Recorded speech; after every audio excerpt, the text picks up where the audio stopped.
जब आप भी जो है मतदाताओं के बीच थे, कल लोग बहुत ज्यादा वोकल नहीं थे अपने मुद्दों को लेकर। हालांकि पिछले चुनावों में हमने देखा है कि वहां के लोग मुद्दों को लेकर बहुत ज्यादा वोकल रहते, लेकिन कल बड़ी खामोशी, मौन सा था सब। आपने भी कुछ ऐसा ही फील किया?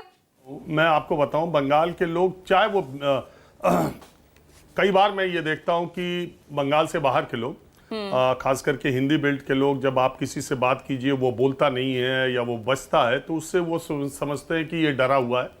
और हम जब लेफ्ट के शासन में आते थे और जब कोई आदमी नहीं बोलता था तो लोग कहते थे ये डरा हुआ है लेकिन लेफ्ट के अगेंस्ट है।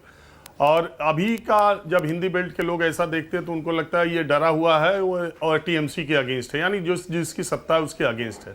दरअसल बंगाल का आदमी किसी तरह के झमेला में पड़ना नहीं चाहता। वो चाहता नहीं है कि बिना मतलब का बोल करके, चाहे वो बीजेपी का है चाहे टीएमसी का है, वो दोनों मामलों में अवॉइड करता है कि क्या फायदा है इससे बोलने से, क्योंकि यहाँ कोई आदमी न्यूट्रल नहीं है।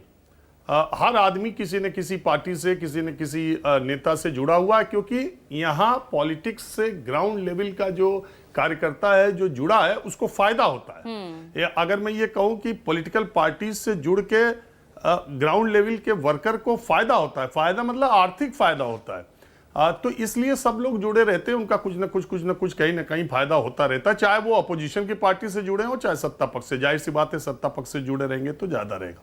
तो इस आधार पर दूसरी बात, हम लोग हिंदी चैनल के हैं, आप जानती हैं जब हम लोगों का बांग्ला में उस तरह से फ्लुएंट नहीं है, थोड़ा बहुत बोल लेते हैं, टूटी फूटी समझ लेते हैं, तो लोगों को ऐसा लगता है जब आप बांग्ला नहीं बोल पाते, थोड़ा इंटीरियर में घुसेंगे तो लोगों को ऐसा लगेगा कि ये हिंदी बेल्ट का आदमी है तो ये दूसरी पार्टी का है। ये जो बांग्ला में नहीं बोलना चाहते, मतलब हिंदी जो बोल रहे, तो हिंदी बोलने वाले ही सामने ज्यादा आते हैं।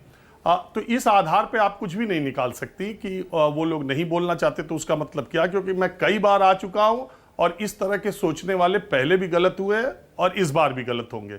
मैं सिर्फ छोटी सी एक बात ये बताना चाहता हूं पूजा, कि कल के इलेक्शन का इशारा थोड़ा आपको मैं ये दे दूं कि मुस्लिम डोमिनेशन के जितने बूथ थे, मिनिमम 95% वोट वहां पड़ा है, कहीं कहीं 98 और 99% पड़ा है।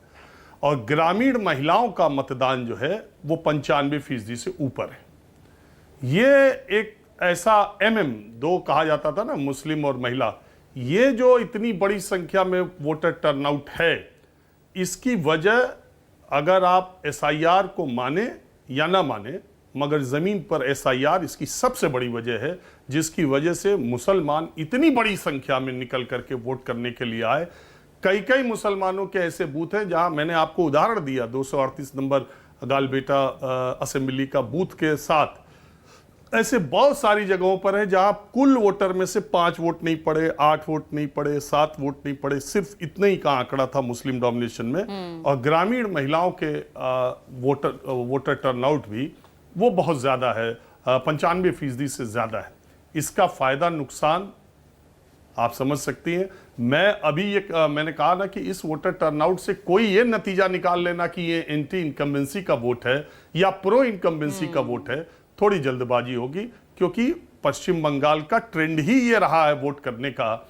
और अगर कम होता तो खबर होती, बड़े होना कोई खबर नहीं है। और मैं कल ही से देख रहा हूं कि पश्चिम बंगाल के वोटर टर्नआउट को ऐसा बताया जा रहा है जैसे पता नहीं क्या हो गया, और तमिलनाडु में 12% बढ़ा, उसका कोई जिक्र नहीं है। और सिंपल फैक्ट ये रखा नहीं जा रहा है कि SIR जब 57% बिहार में वोट हुआ था तब 83%, 26% ज्यादा बंगाल में हुआ था, दोनों अगल बगल के सीट।